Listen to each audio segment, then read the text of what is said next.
1월 14일 수요일, 오늘 10% 이상 급등한 종목과 그 이유에 대해서 알아보겠습니다.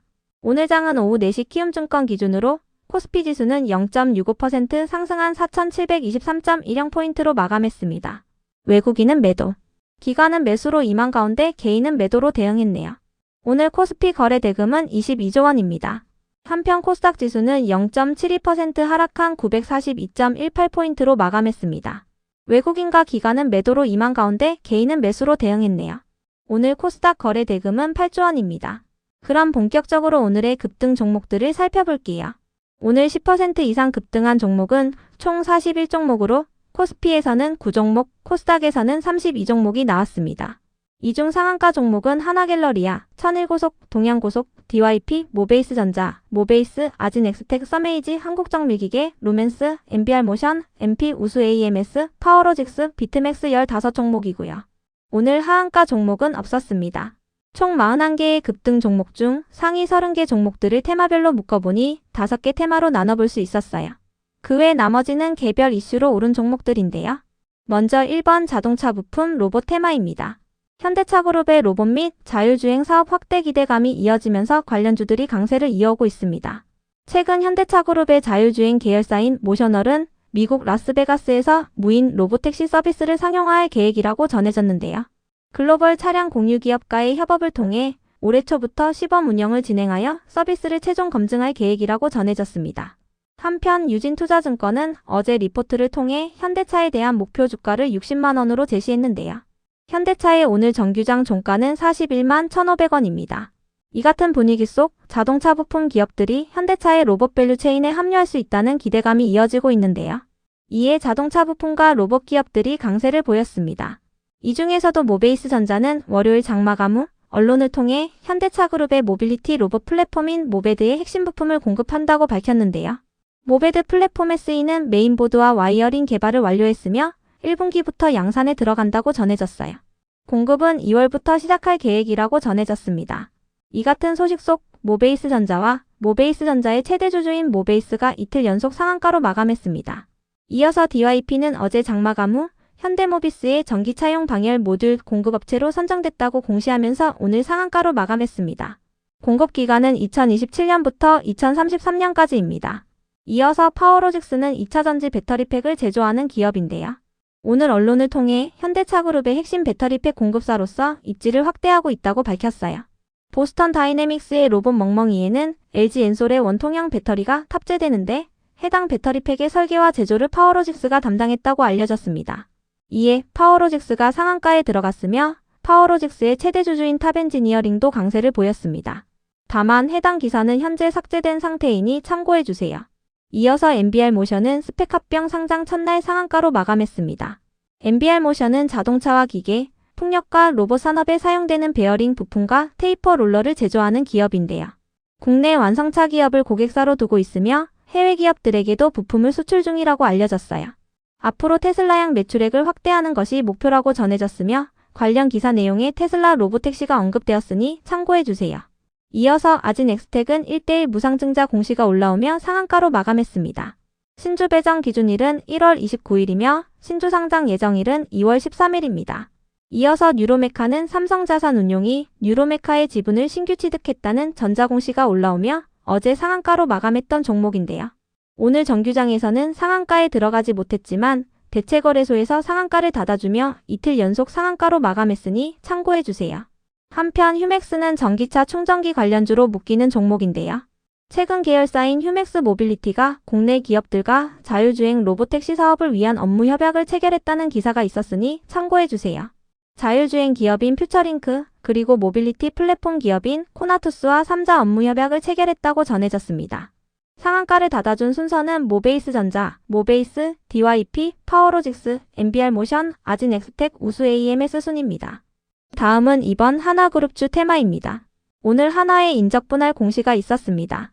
자회사들을 관리하는 사업 일부를 인적 분할하여 신설법인을 설립한다고 밝혔는데요. 인적 분할이 완료될 경우 하나비전과 하나로보틱스 등의 테크 분야 계열사와 하나갤러리아 등의 라이프 분야 계열사들은 모두 신설법인의 자회사가 됩니다. 반면에 하나에어로스페이스와 하나오션, 하나솔루션, 하나생명 등 방산과 조선, 에너지, 금융 계열사들은 하나의 자회사로 남게 됩니다. 그동안 하나 밑에는 여러 가지 사업을 하는 계열사들이 섞여 있었기 때문에 기업 가치를 온전히 평가받지 못하고 있다는 의견이 있어 왔는데요. 이번 인적 분할을 통해 분야별로 계열사가 나눠지면서 각 사업들의 가치가 재평가될 것이라는 기대감이 나오고 있습니다. 그 밖에도 하나는 자사주 취득 및 기업 가치 제고 계획을 공시하기도 했는데요. 우선주 상장 폐지 이후 소액주주 보호를 위해 기타주 19만 주가량을 취득한다고 밝혔어요. 이는 141억 원 규모에 해당하며 취득 기간은 2월 26일부터 3월 18일까지입니다. 또한 주식 매수 선택권 행사로 발생한 자사주를 소각하는 5.9% 비율의 감자를 결정했다고 밝혔습니다. 감자 기준일은 6월 23일이며 신주 상장 예정일은 7월 24일입니다. 이 같은 소식 속 하나를 중심으로 하나그룹주 일부가 상승세를 보였으며 지주사들 일부도 상승세를 보였는데요. 이르면 다음 주 중으로 3차 상법 개정안이 법사위 안건으로 상정될 예정이라고 전해지면서 지주사들이 상법 개정의 수혜주로 부각되며 상승세를 보인 것으로 파악됩니다. 3차 상법 개정안은 자사주 소각을 의무화하는 내용이 핵심이라고 알려졌으니 참고해주세요. 다음은 3번 고속버스 터미널 테마입니다. 서울 고속버스 터미널 재개발 소식에 강세를 보였던 기업들이 오랜만에 반등세를 보였습니다. 대전 유성 복합터미널이 마무리 공사를 진행 중인 가운데 인근 주민들의 기대치는 크지 않다고 전해졌는데요. 서울 고속버스 터미널과 비교된다는 내용의 기사가 나오면서 관련주들이 반등세를 보인 것으로 추정됩니다. 천일고속은 서울 고속버스 터미널의 지분 16%를 보유 중이며 동양고속은 0.1%를 보유하고 있습니다. 대성산업은 고속버스 터미널 근처에 1,000평의 부지를 보유한 것으로 알려졌습니다. 상한가를 닫아준 순서는 천일고속, 동양고속 순입니다. 다음은 4번 비트코인 테마입니다. 비트코인 가격이 상승세를 보이면서 가상화폐 관련주들이 강세로 마감했습니다. 어젯밤 미국의 12월 소비자 물가지수가 발표된 가운데 시장 예상치에 부합하는 결과가 나왔는데요. 이 같은 결과로 연준이 1월 FOMC 회의에서 금리를 동결할 것으로 전망되는 가운데 불확실성이 일부 해소되며 비트코인 가격이 상승세를 보이고 있다고 전해졌습니다. 상한가를 닫아준 순서는 비트맥스 서메이지 순입니다. 다음은 5번 스마트 글래스 테마입니다. 메타가 올해 말까지 스마트 글래스 생산량을 2배로 늘리는 방안을 논의 중이라고 전해졌습니다.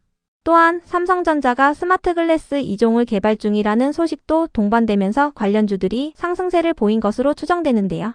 이 중에서도 MP는 어제에 이어 오늘도 상한가에 들어가며 이틀 연속 상한가로 마감했습니다. 한편 버넥트는 로봇 관련주로도 묶이는 종목이니 참고해주세요. 상한가를 닫아준 순서는 루멘스 MP 순입니다. 그 외 나머지는 개별 이슈로 오른 종목들인데요. 먼저 한국정밀기계는 인도의 파워스태틱 솔루션즈와 325억 원 규모의 공급 계약을 체결했다고 공시하면서 상한가로 마감했습니다. 파워스태틱 솔루션즈는 인도의 증기 터빈 원자력 발전 기업이라고 알려졌는데요. 이번 계약 규모는 최근 매출액 대비 51%에 해당하며 계약 기간은 2027년 6월 10일까지입니다. 한편 신플랫폼의 급등 이유는 파악되지 않았습니다. 다음으로 유성 TNS의 급등 이유는 파악되지 않았는데요. 유성 TNS는 포스코와 현대제철 등의 국내 철강업체를 고객사로 두고 있는 물류기업입니다. 어제 산업통상부는 철강산업의 구조전환을 위한 핵심 정책의 이행을 가속화하겠다고 밝힌 바 있는데요. 이 같은 소식 속 어제 철강 기업들이 업황 개선 기대감을 입으며 상승세를 보인 바 있으니 참고해주세요. 이어서 OCI를 비롯한 태양광 에너지 관련주들이 상승했습니다. 중국이 4월 1일부터 태양광 제품의 수출 부가세 환급 정책을 폐지한다고 전해졌는데요. 중국이 정부 차원에서 태양광 부문의 저가 경쟁을 억제하려는 움직임을 보이면서 국내 태양광 기업들이 업황 회복 기대감을 입으며 상승세를 이어오고 있는 것으로 파악됩니다. 특히 OCI는 오늘 증권사의 리포트가 붙어주었는데요. 삼성증권은 반도체 업황이 둔화하면서 OCI가 실적 둔화를 겪었었지만 반도체 호황이 돌아오면서 OCI도 수혜를 입을 것으로 전망했어요. 다만 투자 의견이나 목표 주가는 밝히지 않았습니다. 다음으로 CMTX를 비롯한 일부 반도체 관련주들이 상승했습니다. 어젯밤 미국장은 3대 지수 모두 하락세로 마감했는데요. 어젯밤 미국의 12월 소비자 물가지수가 발표된 가운데 전월 대비 0.3%, 전년 동월 대비 2.7% 상승하며 시장 예상치에 부합하는 모습을 보였어요. 예상치에는 부합했지만 연준의 목표치인 2%와는 거리가 좁혀지지 않고 있는데요. 이 같은 결과로 연준이 1월 FOMC 회의에서 금리를 동결할 것이라는 전망이 나오고 있습니다. 한편 최근 트럼프 대통령은 서민들의 경제 안정을 위해 신용카드 이자율 상한선을 10%로 제한하겠다고 밝힌 바 있는데요. JP모건을 비롯한 대형 은행들은 이 같은 계획에 대해 반발하며 법적인 대응을 예고했어요. 은행들은 신용카드 이자율 상한제가 도입될 경우 미국인들의 신용카드 계좌가 줄어들고 소비가 위축될 것이라고 주장하고 있는데요. 이 같은 분위기 속 어젯밤 미국장에서 주요 은행들의 주가가 하락세를 보인 가운데 전반적인 투자 심리가 위축되며 3대 지수가 하락세를 보인 것으로 해석되고 있습니다.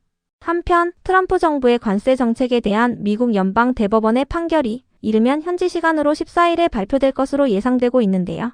트럼프 정부의 관세 정책이 적법하지 않다는 판결이 나올 경우 트럼프 행정부는 대규모 환급 소송을 치러야 할 것으로 전망되고 있어요.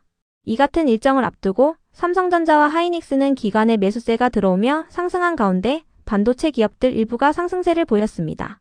특히 작년 11월에 신규 상장한 CMTX가 강세로 마감해 주었네요. 참고로 한미반도체는 하이닉스와 96억 원 규모의 HBM 제조장비 공급 계약을 체결했다는 공시가 있었는데요. 최근 매출액 대비 1.7%에 해당하며 계약 기간은 4월 1일까지입니다. 한미반도체는 내일 실적 발표가 예정되어 있으니 체크해주세요. 그럼 오늘의 거래량과 거래대금 상위 종목들을 시장별로 살펴보고 마칠게요. 대체거래소 도입으로 인해 3시 30분까지의 데이터와 다소 차이가 있을 수 있습니다. 먼저 코스피 시장에서 거래량 상위를 기록한 종목을 살펴보겠습니다. 1위가 하나갤러리아, 2위는 금호전기, 3위는 하나생명, 4위는 삼성전자, 5위는 두산에너빌리티, 6위는 대성산업, 7위는 한원시스템, 8위는 삼성중공업, 9위는 신성ENG, 10위는 하나입니다. 이 중 10% 이상 상승한 종목은 하나갤러리아, 하나생명, 대성산업, 하나입니다. 하나갤러리아, 하나생명, 하나는 모두 하나그룹주입니다. 대성산업은 고속버스 터미널 근처에 1,000평의 부지를 보유한 것으로 알려졌습니다. 한편 코스닥 시장에서 거래량 상위를 기록한 종목은 1위가 구형테크, 2위는 3기, 3위는 유질로봇, 4위는 썸에이지, 5위는 빛가전자, 6위는 DH오토웨어, 7위는 에코캡, 8위는 MP, 9위는 효림로봇, 10위는 유투바이오입니다. 이 중 10% 이상 상승한 종목은 구형테크, 유질로봇, 썸에이지, 에코캡, MP, 유투바이오입니다. 구형테크와 에코캡은 자동차 부품 기업입니다. 유질로봇은 로봇 및 자율주행 관련주입니다. 썸에이지는 게임 기업이자 가상화폐 관련주로 묶이고 있습니다. MP는 스마트 글래스 관련주이며 유투바이오는 대웅과의 지분 맞교환 소식의 강세를 이어오고 있습니다. 다음으로 코스피 시장에서 거래대금 상위를 기록한 종목을 살펴보겠습니다. 1위가 삼성전자, 2위는 하이닉스, 3위는 현대차, 4위는 두산에너빌리티, 5위는 하나, 6위는 하나오션, 7위는 한미반도체, 8위는 현대건설, 9위는 하나시스템, 10위는 네이버입니다. 이 중 10% 이상 상승한 종목은 하나입니다. 인적분할과 기업가치 제고 계획을 공시하며 강세를 보였습니다. 한편 코스닥 시장에서 거래대금 상위를 기록한 종목은 1위가 유질로봇, 2위는 유로메카, 3위는 알테오젠, 4위는 SPG, 5위는 ABL바이오, 6위는 삼천당제약, 7위는 MBR모션, 8위는 에코프로, 9위는 고영, 10위는 효림로봇입니다. 이 중 10% 이상 상승한 종목은 유질로봇, 유로메카, MBR모션입니다. 유질로봇은 로봇 및 자율주행 관련주이며 유로메카는 로봇 관련주입니다. 특히 유로메카는 삼성자산운용이 지분을 신규 취득했다는 전자공시가 올라오며 강세를 이어오고 있습니다. MBR모션은 자동차 부품 및 로보택시 관련주로 부각되며 신규 상장 첫날 상한가로 마감했습니다. 참고로 오늘 에코프로를 비롯한 2차전지 기업들이 전반적으로 약세를 보였는데요. 2차전지 테마와 관련하여 특별한 악재는 파악되지 않았습니다. 다만 어젯밤 테슬라가 0.3%의 하락세로 마감했으며 오늘 코스피 종목의 수급이 몰리면서 2차전지 기업들이 상대적으로 하락세를 보인 것으로 추정되니 참고해주세요. 한편 오늘 바이오 기업들도 약세를 보였는데요. JP모건 헬스케어 컨퍼런스가 개막한 가운데 단기적인 재료 소멸로 인해 하락세를 보인 것으로 해석되고 있어요. 또한 글로벌 바이오 기업들이 이번 컨퍼런스에서 중국 기업들과 잇따라 계약을 체결하고 있다고 전해졌는데요. 이 같은 분위기 속 시가총액 상위 기업들을 중심으로 바이오 기업들이 하락세를 보였습니다.